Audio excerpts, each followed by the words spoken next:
아멘. 네, 오늘 저녁에 아재 찬양의 파워를 보는 것 같습니다. 우리 장로님들이 찬양하신다 그래서 좀 걱정을 했는데 굉장히 아재 파워의 진수를 보여준 것 같습니다. 그 파워를 가지고 랩도 가끔씩 하시면 청년들이 좀 많이 몰려오지 않을까. 이게 연세, 머리가 희끗희끗 하신 장로님들이 랩을 한단다, 그런 소문이 퍼지면 광진구에 있는 청년들이 다 몰려오지 않을까, 그런 생각을 해봅니다.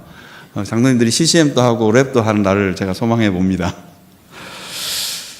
네, 오늘 본문의 야곱은 굉장히 불안하고 초조합니다.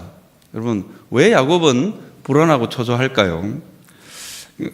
제가 이 질문을 하니까 여러분 속으로, 아니 목사님 그걸 질문이라고 하세요, 그렇게 속으로 생각하시는 분들이 계실지도 모르겠습니다. 형 에서가 군사 400명을 데리고 자기를 죽이려고 오는데 불안하지 않을 사람이 어디 있겠어요? 자기 생명이 위태로운 그런 상황인데, 그것도 죽일 수도 없고 살릴 수도 없는 자기 형 아닙니까? 친형. 쌍둥이 형이긴 하지만 형은 형이죠. 그런데 그 형이 자기를 죽이려고 이렇게 400명의 군사를 거느리고 오니 불안하지 않을 수 있겠습니까? 그런데 오늘 여러분 본문을 우리가 좀 깊이 있게 좀 본문을 볼 필요가 있습니다. 왜 야곱이 정말로 두려워했을까? 형 에서가 자기를 죽이려고 쫓아오고 있기 때문에 불안한 걸까요? 우리는 이 질문 앞에 우리는 정직하게 한번 써볼 필요가 있습니다. 하나님은 형 에서의 군대가 몰려오는 줄 알았고 그것 때문에 야곱이 불안해하고 초조해하는 줄도 알았습니다. 그래서 하나님께서 마하나임에서 하나님의 군대를 보여주시죠. 야곱아, 걱정하지 마라. 네 형 에서의 군대보다 내 군대가 훨씬 더 강하다. 네 형 에서는 진영 한 떼를 몰고 오지만 나는 두 떼를 몰고 두 진영의 군대를 가지고 너를 지키고 있다. 이 만하나임이라는 이 단어는 두 진영, 그런 뜻입니다. 군대를 두 진이나 몰고 하나님께서 야곱에게 나타나셨기 때문입니다. 그런데 그러함에도 불구하고 하나님의 군대를, 그냥 땅의 군대도 아니에요, 하나님의 군대를 보았음에도 불구하고 야곱은 두려워하고 불안해하고 초조해하고 있다는 거예요. 왜일까요?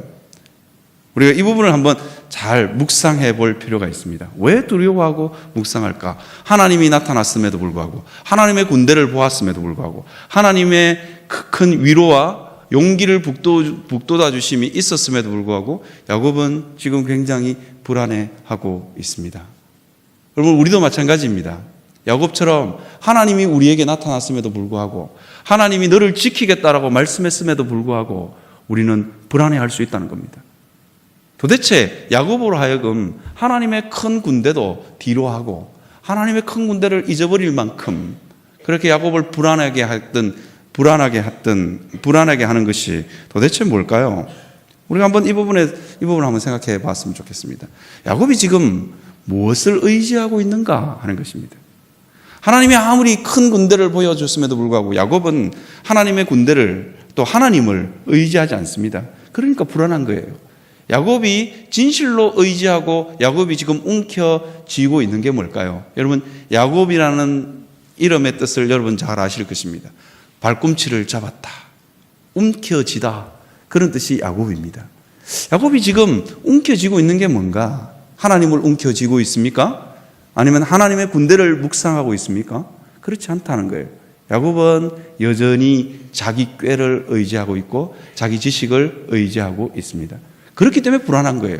내가 움켜쥐고 있는 것이 있는데 하나님이 보이겠어요? 하나님이 전혀 보이지 않는 것입니다.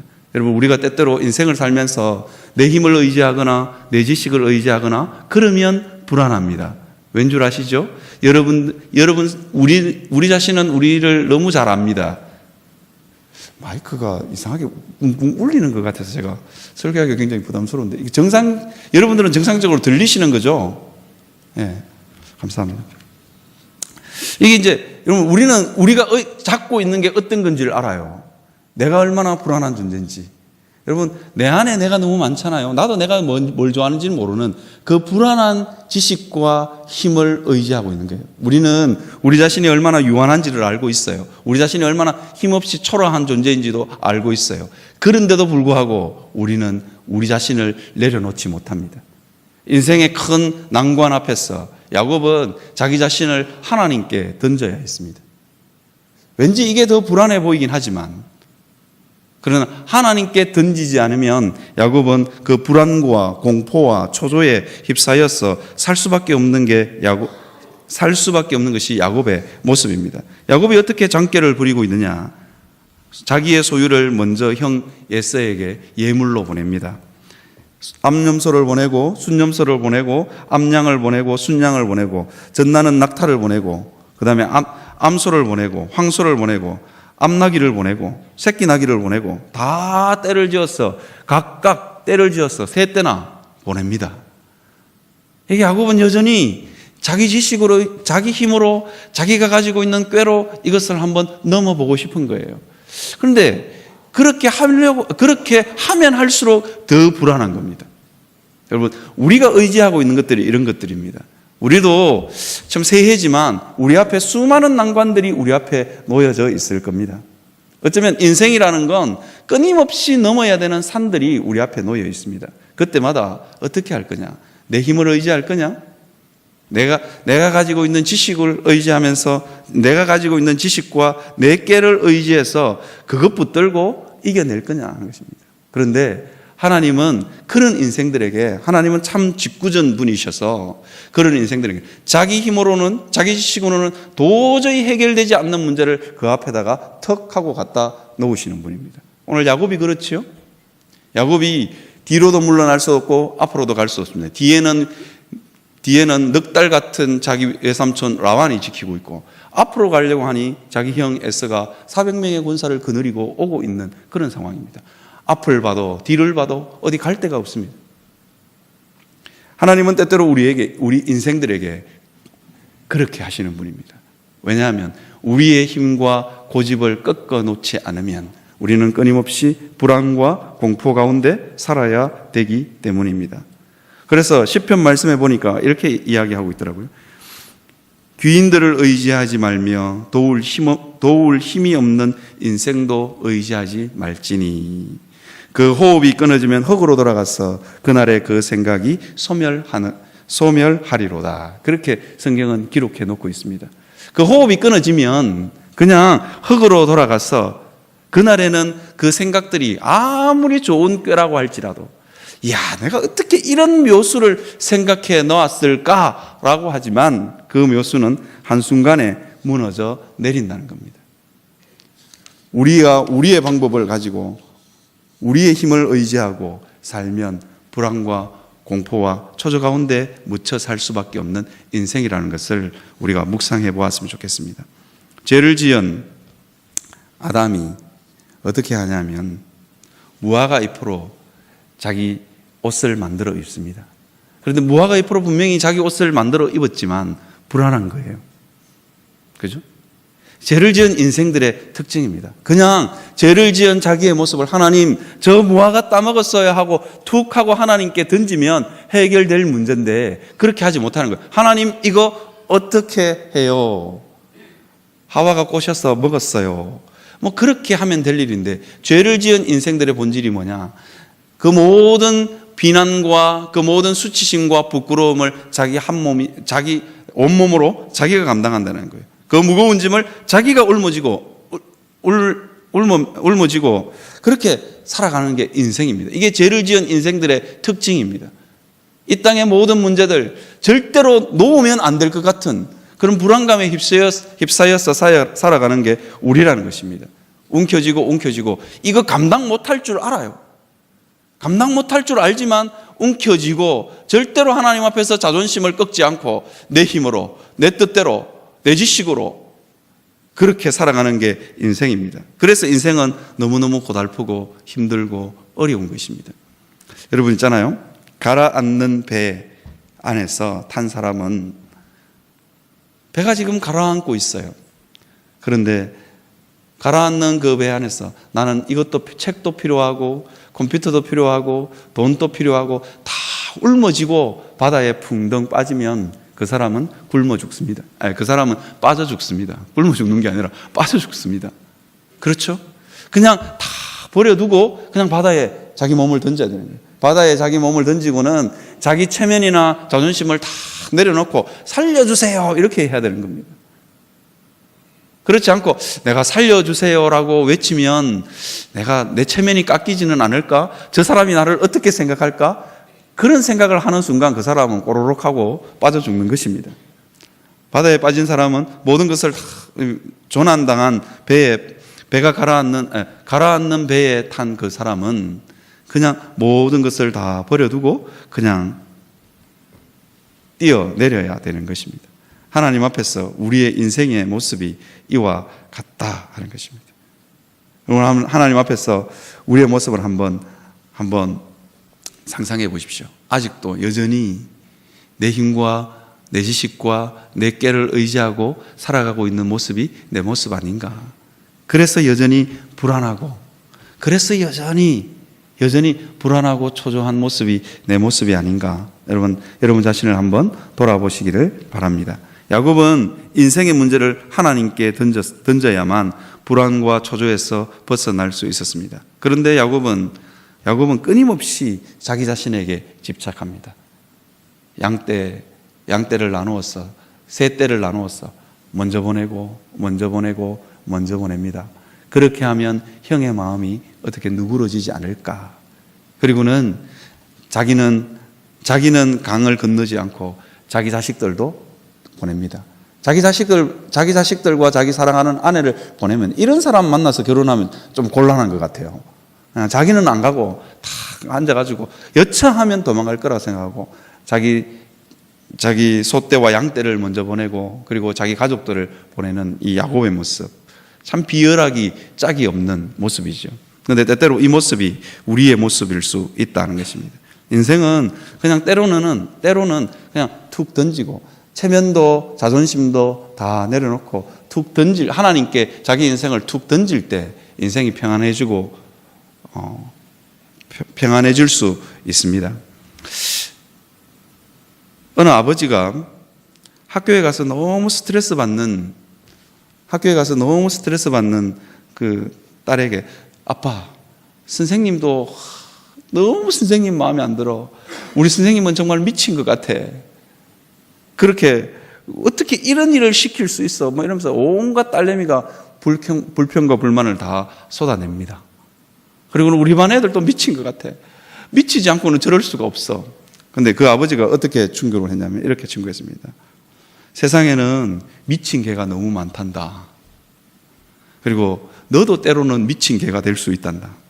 그러니까 미친 개가 날뛰는 그 세상 한가운데서 하나님께 맡기고 다른 사람이 뭐라고 하든지 간에 그냥 네 갈 길을 그냥 뚜벅뚜벅 기도하면서 살아가는 게 인생이란다.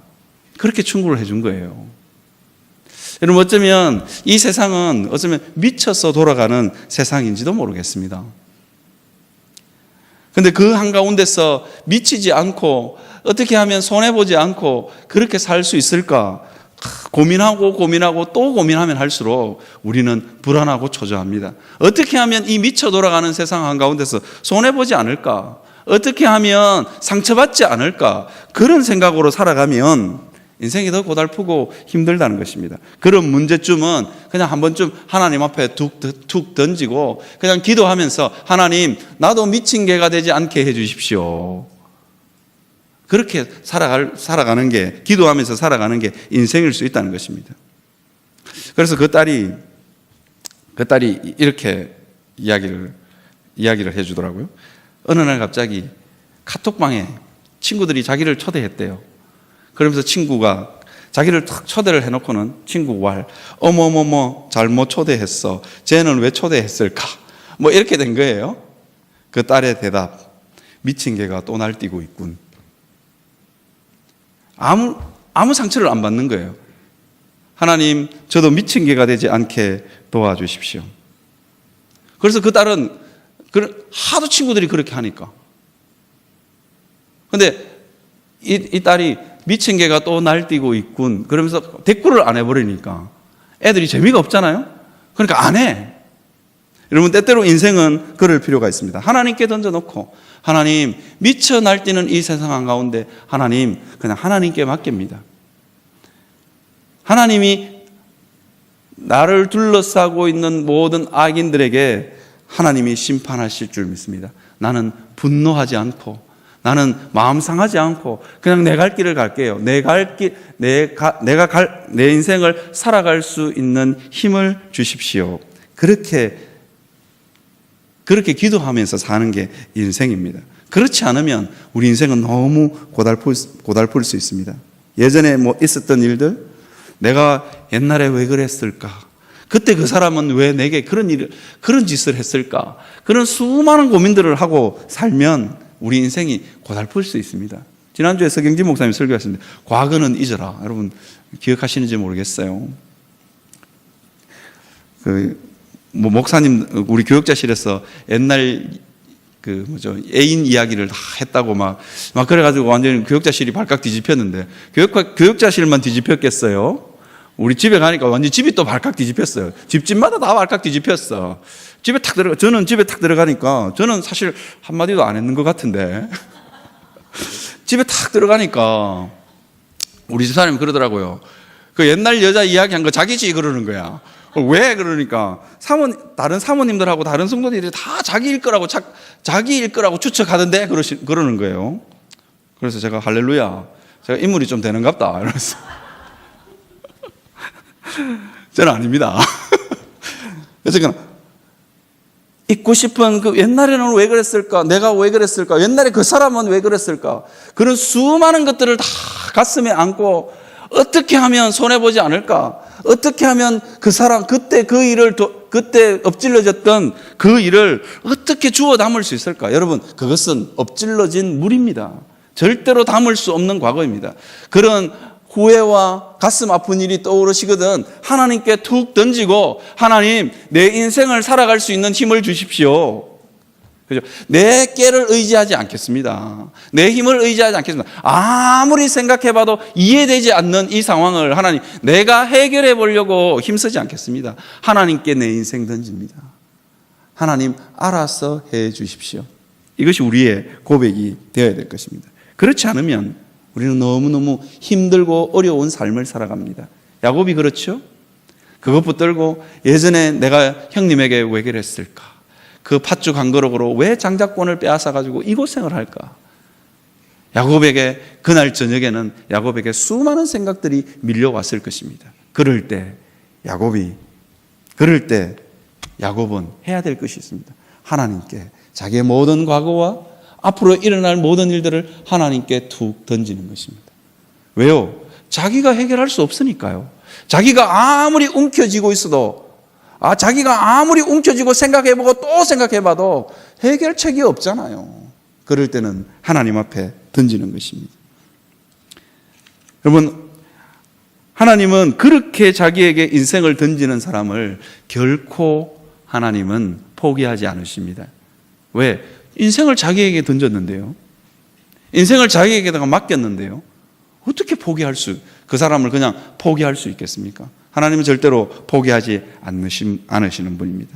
여러분, 인생의 바닥에 누가 있는 줄 아십니까?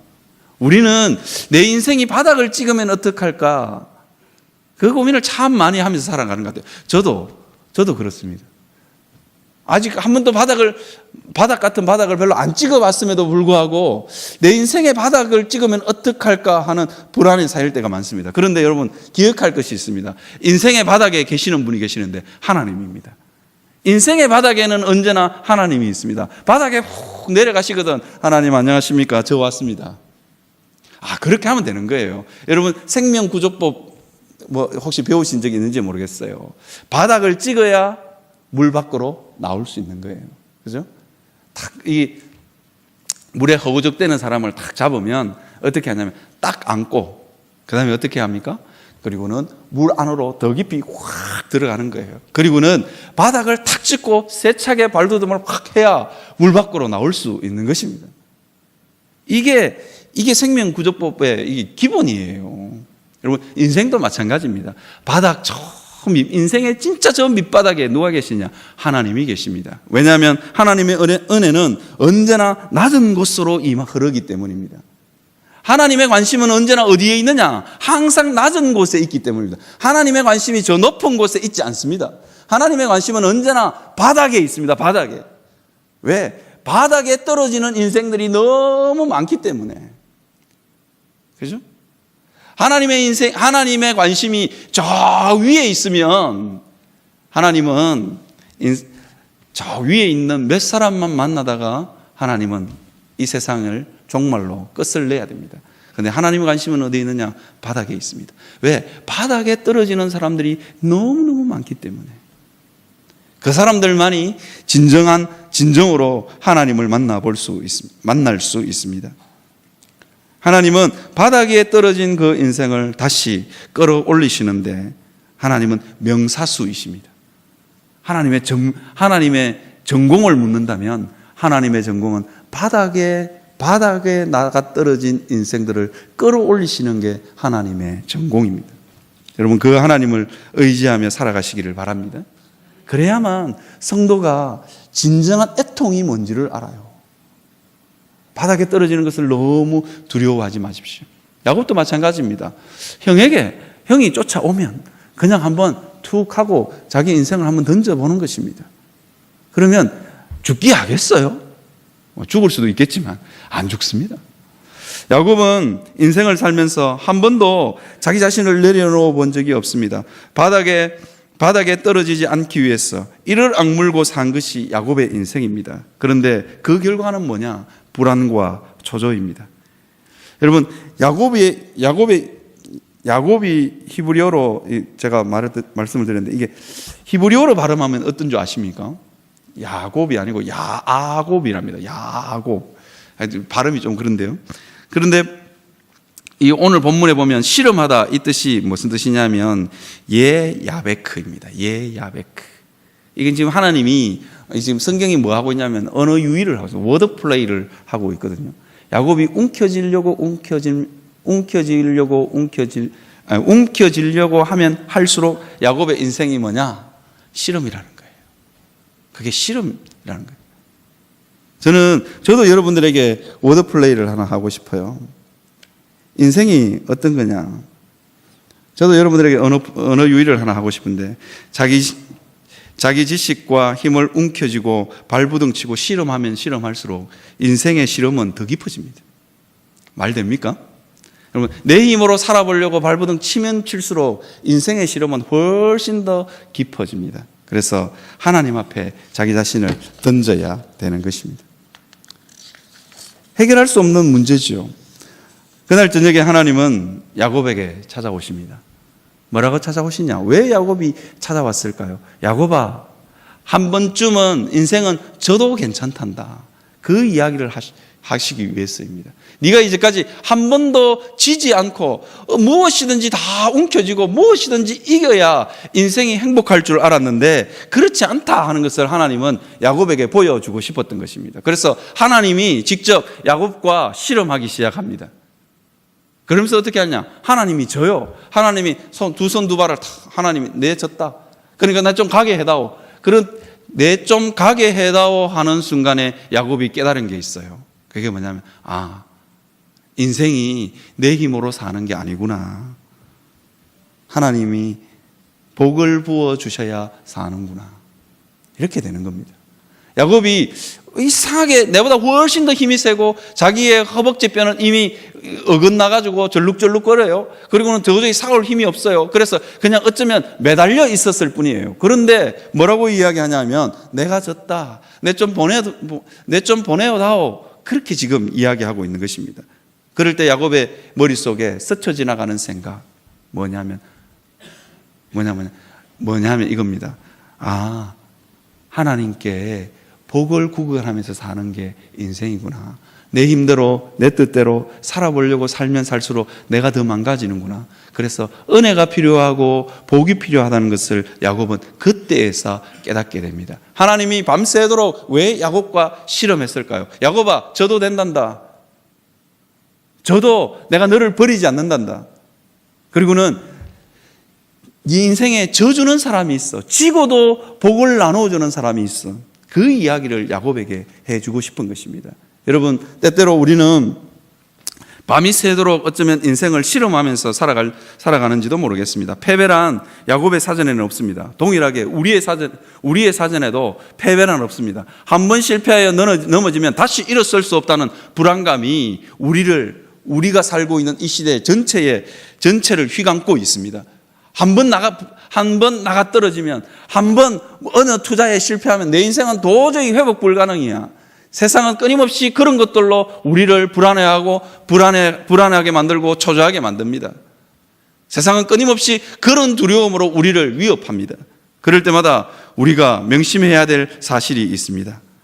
하나님은 그 실패한 인생들에게 복을 부어주시는 분입니다. 그 실패한 졌음에도 불구하고 내가 졌다. 졌으니 내가 너에게 복을 부어주겠다. 여러분, 이 참 성경이 아이러니컬한 이야기를 하고 있습니다. 뭐냐면 졌는 사람이, 패자가 성자에게 축복하는 일이 벌어지는 거예요. 여러분, 하나님이 그런 분 아니겠습니까? 우리하고 하나님하고 싸우면 누가 이기겠어요?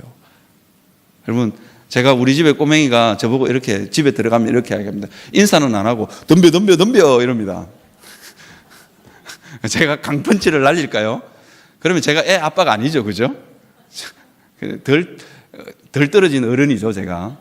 덤벼 그러는데 우쭈 이러면서 강펀치를 날리면 걔는 죽어요.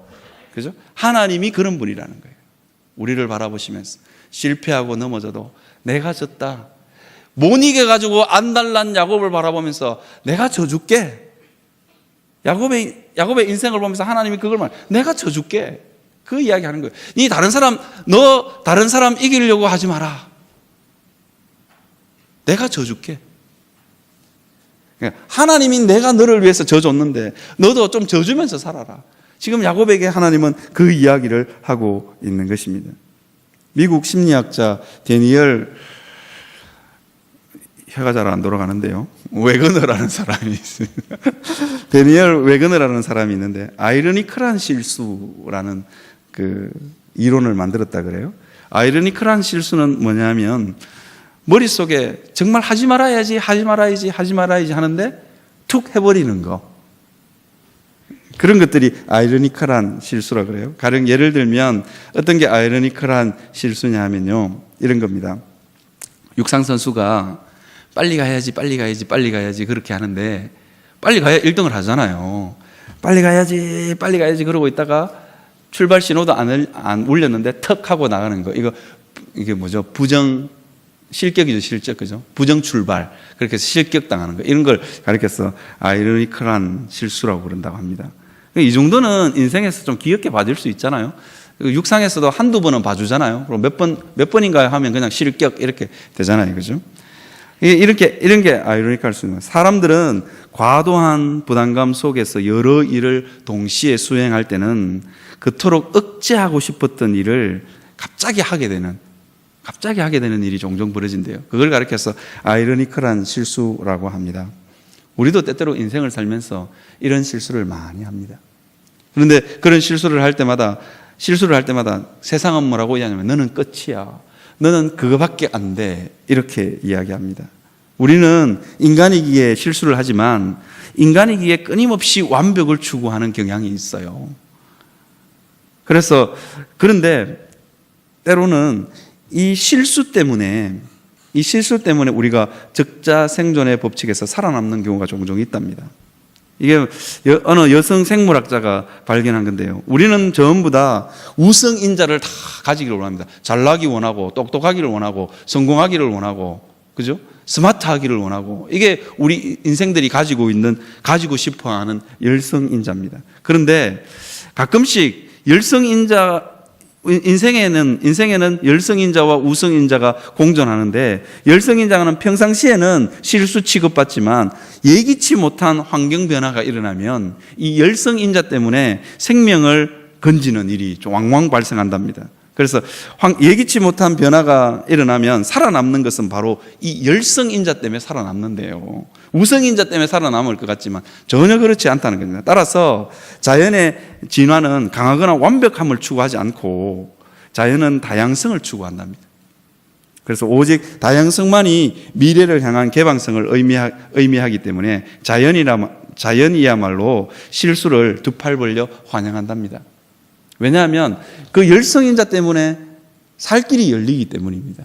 우리도 마찬가지입니다. 하나님은 때때로 우리를 바라보시면서 세상은 끊임없이 우리를 바라보면서 너는 실패자야. 너는 아무래도 좀 덜 떨어져. 어떻게 저런 사고방식을 가지고 살 수 있을까? 어떻게 저런 성품으로 살 수 있을까? 라고 우리에게 말할지 모르겠지만 하나님은 그 실패한 인생을 축복하시는 분입니다. 하나님의 관심은 언제나 낮은 곳에 있기 때문입니다. 상한 갈대를 꺾지 않으시는 하나님, 그리고 물이 낮은 곳으로 흐르는 것처럼 동일하게 하나님의 은혜도 낮은 곳으로 임하기 때문입니다. 제가 오늘 이 설교를 준비하면서 세계 역사의 흐름을, 기독교 역사의 흐름을 바꿔놓았던 위대한 부흥의 역사는 어떻게 시작됐느냐. 인생들이 자기를 비우고 그리고 굉장히 겸손해졌을 때, 영어로 들었는데요, humble. 굉장히 겸손하고 험벌해졌을 때 하나님께서 기독교 역사 가운데 부흥을 허락하셨다 그래요. 제가 잠시 있었던 웨일즈도 마찬가지입니다. 영국에서는 웨일즈 촌놈이라 그럽니다. 우리 담임 목사님 늘 저보고 웨일즈 촌에서 공부했다고 그러시는데, 웨일즈는 실제로 촌입니다. 그런데 어쩌면 그 대영 제국 안에서 웨일즈는 어쩌면 정말로 천대받던 민족, 아무런 가치도 없는 민족, 오직 영국이 발전하는데 석탄만을 제공하는 그런 곳이었는지도 모릅니다. 그런데 부흥은 런던에서 일어나지 않았습니다. 모두가 다 가고 싶어하는 그 런던에서 일어나지 않았고 스코틀랜드에서 일어나지 않았습니다. 부흥은 어디서 일어나느냐? 부흥의 시발점은 웨일즈였습니다. 웨일즈의 아주 조그만한 예배당에서 부흥이 시작되어서 온 세계를 뒤엎었습니다. 여러분, 하나님은 우리가 실패하고 넘어져서 하나님밖에 없습니다, 그렇게 고백할 때 하나님의 역사를 일으키시는 것입니다. 오늘 교육자들하고 점심을 먹다가 우연히 떠오른 단어입니다. 아주사. 여러분, 아주사의 거리라는 말을 들어보신 적이 있는지 모르겠어요. 신학을 하시거나 신학을 했거나 부흥에 조금 관심 있는 분들은 이 아주사 거리를 너무너무 잘 압니다. 그것이 어떤 곳이냐? 흑인들이 모여 사는 곳입니다. 그런데 20세기의 부흥의 역사의 시작점은 어디였냐? 여기였습니다.